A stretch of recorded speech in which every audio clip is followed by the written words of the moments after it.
Welcome to the Google Cloud Update, your weekly deep dive into what's new and exciting in Google Cloud. It's the first week of October 2025, and we have some fantastic announcements for you. Coming up on today's show, we'll start with a groundbreaking AI announcement as Gemini TTS hits general availability, letting you create incredibly realistic speech with just a prompt. Then, we'll dive into some great new features for developers and data engineers, including a handy new migration tool for Cloud Run, and two powerful updates for Cloud Spanner, a brand new isolation level in preview, and a GA for its command line interface. We'll also cover new productivity boosts in BigQuery powered by Gemini. After that, we'll shift to infrastructure and networking, with a long-awaited feature for Cloud DNS going GA, new security options for Cloud VPN, and preview support for PostgreSQL 18 in Cloud SQL. We'll also cover the GA of application monitoring, a critical update for Cloud Composer users, and a breaking change you need to know about for sensitive data protection. Let's get started.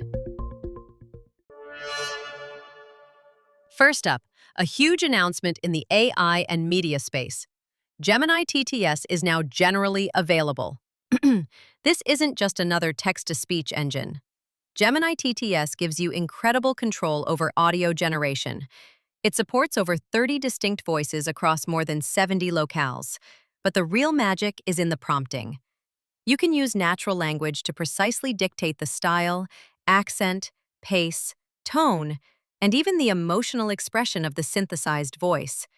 This means you can go from generating short audio snippets to producing entire long-form narratives, all with nuanced, human-like delivery. Whether you're building voice assistants, creating audiobooks, or developing new media experiences, this is a massive leap forward. You can try it out for yourself right now in the Media Studio in the Vertex AI console. Now, for our developers and serverless fans, we have a couple of really useful updates. First, for those of you with legacy cloud functions, migrating just got a lot easier. Cloud Run Functions now provides an upgrade tool, currently in preview, designed specifically for upgrading your first-generation functions to the more modern and powerful Cloud Run environment.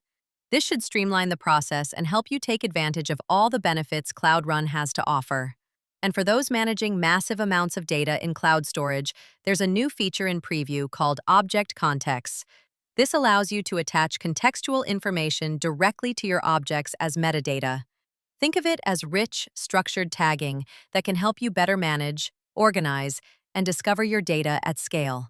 This could be a game changer for data governance and building complex data pipelines. Let's turn to the world of data and analytics, where we have a flurry of updates for BigQuery, Spanner, and Cloud SQL. Starting with BigQuery, there are two new preview features to boost your productivity. First is the Notebook Gallery. This is a new central hub inside the BigQuery web UI, where you can discover and use pre-built notebook templates. It's perfect for getting started quickly with common analysis tasks or learning new techniques. Second, and this is very cool, Gemini Cloud Assist is now even more integrated into your workflow. You can now take an SQL query generated by Gemini in the chat interface and apply it directly to the query you have open in your editor. This closes the loop between AI-powered assistance and your actual development work, making it faster than ever to write and refine complex queries. Moving over to Cloud Spanner, the Spanner CLI is now generally available.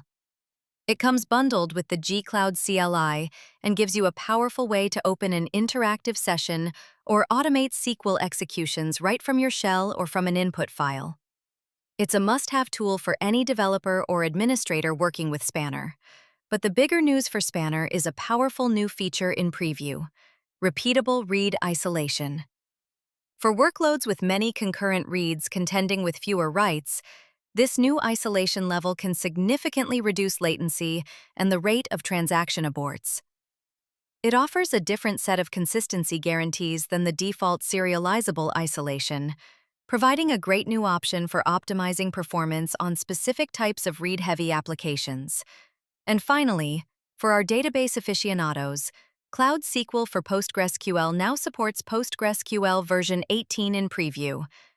This is a brand new major version, so you'll want to review the changes and test your applications thoroughly before upgrading. The update brings a host of new database flags, including auto-vacuum worker slots and I/O workers for enhanced performance tuning. Do note that a few extensions, like PG routing and anonymizer, are not yet available for version 18. Now let's talk networking and security. We have some important GA announcements and a critical heads up on a breaking change. First, a feature that network engineers have been waiting for. Cloud DNS alias records are now generally available. This custom record type provides CNAME-like functionality right at the zone apex. This means you can now map your root domain, like example.com, to another service or resource without the limitations of traditional A records. This is a huge win for simplicity and flexibility in DNS management. Next, Cloud VPN now supports customizable cipher options for your VPN tunnels, and this feature is also generally available.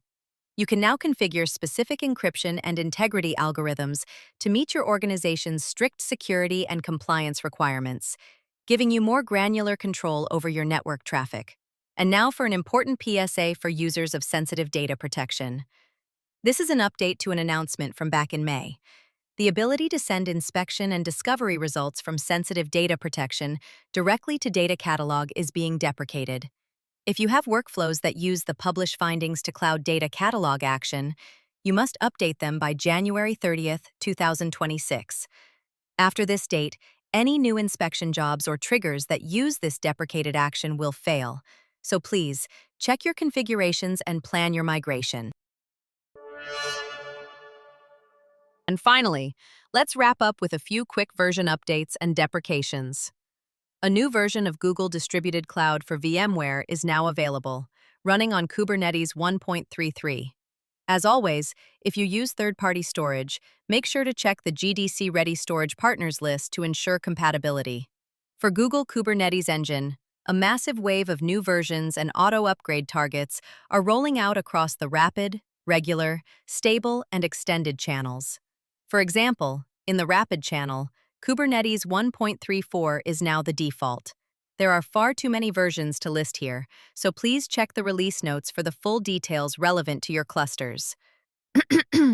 There are also new subminer image versions available for Dataproc on Compute Engine, and the Spanner client libraries for Go, Java, and Node.js have all received updates with performance improvements and new features. And a quick cleanup note.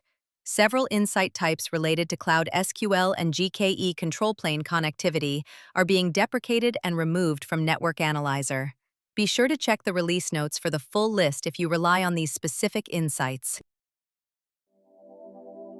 And that's a wrap for this week's Google Cloud Update.